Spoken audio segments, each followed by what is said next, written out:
So this is the setup I use every day for all things gaming, videos, work, and whatever else I end up procrastinating on. I'd say it's pretty clean, minimal, mostly black and white, and it's still very much a work in progress. Some of it is still pretty great, some of it is starting to fall apart, and a few things are definitely getting replaced. So instead of pretending this is my perfect gaming setup, I want to go through what I actually enjoy the most with my gear, what still makes sense in 2026, and what is stopping this from being my real endgame. So before I actually started using this desk currently, I used to have my setup on a TV stand alongside a 42-inch TV, which was honestly a nightmare. It worked technically in the same way sleeping on the floor technically works, but what I'm using now is this pretty basic IKEA black top with a white frame. I don't even know the exact price because I was given it, but honestly that kind of makes it better for me. Since it's not some $900 content creator desk with a motor and a mortgage payment attached to it, it's just simply a desk, and honestly, I think that's kind of all I needed for my setup personally. For the monitor, I've been using the MSI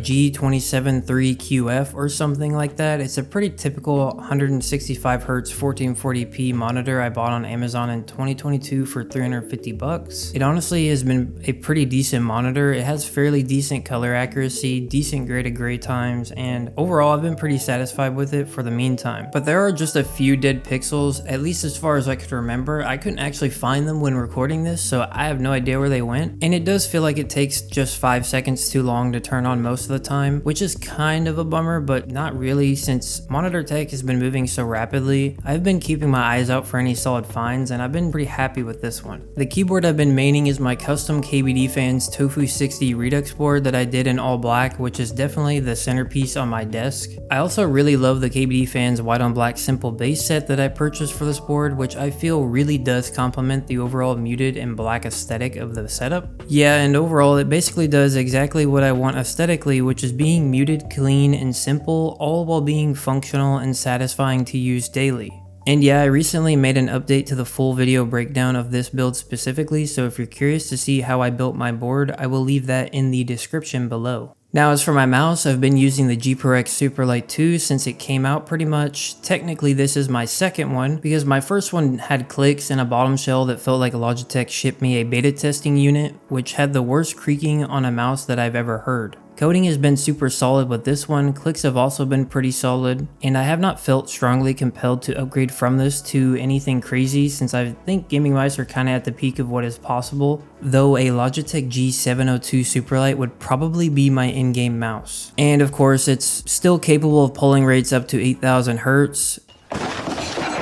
and even though I mainly use it with 1000 Hz polling, I can still say it's pretty comfortable for me to use personally. The mouse pad that I have been using is just a Logi desk mat. This I also got around 4 years ago for about 20 bucks, and it's definitely showing some signs of age and wear. Still though, it has been kind of a sleeper control pad. If you have been looking for something that is horizontal like this, then yeah, you definitely can't go wrong here. One thing that I will say that I don't really like about this mouse pad is that whenever I go to clean it off and let it dry, it takes literally 12 hours almost to fully dry, which is kind of a pain to deal with since I do tend to clean it almost every month. But moving over to the audio gear, for the mic I've been using is the Elgato Wave 3. It's one of those pieces of gear I almost never think about, which is probably the best compliment that I can give it. It sounds pretty clean enough for my videos and gaming, it doesn't take up too much space, and it has never given me a reason to spiral into a research deep dive for my next big microphone purchase. The headphones I've been using are the DT900 Pro X's, and I would say that these are probably the most frustrating part of my entire setup because I do love how they sound. To my ears, they're still some of the best headphones I've used, but the ear cup housing, which is cracking like crazy, is not exactly the long-term relationship I thought I was signing up for. Coming from the Astro A40s I was using for 8 years prior and hearing many good things about the sound and build quality aspects when these first came out made them sound like an easy grab, so seeing these age like a banana in comparison is somewhat painful. It would be cool to see something newer that is somewhat of an answer to this issue, or maybe even a new headphone itself from Bayer, but only time will tell. I also use an Apple USB-C dongle for the headphones since the onboard audio quality likes to introduce weird pops and crackling sounds whenever I plug them in through my motherboard, and using the Apple dongle effectively eliminates all of that. And for $9, I don't think you can really go wrong with using this, as it's pretty cheap and gives you super clean audio with really no downside. The PC is my custom build I did from 2022, which I just recently upgraded the GPU to an RTX 5060 Ti 16GB, of course, because PC parts are expensive enough to make you reconsider many life decisions. The rest of the system is still pretty modest. My Ryzen 5 5600X, the Asus X570i board, and 16GB of RAM, which is nothing too crazy, but for 1440p, 120 plus FPS gaming, editing, esports titles, and the occasional indie game that manages to take over 2 weeks of my life, it still does everything I need. And the case I'm using is the discontinued Fractal Torrent Nano RGB, and this is one of those things I'm glad I bought when I did. It's super clean, compact, and the airflow is really great, and nothing really goes over 60 degrees under load. The only downside is the plastic is starting to fade a little, which is another reminder that even my in-game gear is slowly becoming vintage against my own will. So I wanted to add a section for kind of going over the things I would like to upgrade. So this would answer the question of what's stopping this from being my actual in-game setup. First, the mouse pad. I finally have a desk that has the space for something like an Artisan Hayate Otsu, and after using the same Logi desk mat for years, I'm curious if a proper gaming pad would actually feel like an upgrade or just another expensive rectangle. I also love my Tofu 60 Redux build, but for gaming, especially for Counter-Strike, something like the Wooting V2 is obviously tempting, especially for many esports titles. And for the headphones, I still love the DT900 Pro X sound, but the cracking makes me want something that feels like it'll last longer, and I'd love for Bayer to drop something that actually answers this, but I'm not holding my breath, as again, time will tell if they actually do something. So yeah, this is my almost in-game setup for 2026, not because every piece of gear is perfect per se, but because for the first time in a while, I'm not constantly thinking about replacing everything. Most of my setup is sort of older gear, most of it still works, and the parts that don't are at least giving me a clear idea of what I actually want to upgrade next. And honestly, maybe that's the real end game, not having the perfect setup, but having one that finally gets out of your way and lets you make proper optimization of it, as simple as swiping your credit card. Anyway, that's it, and thanks for watching.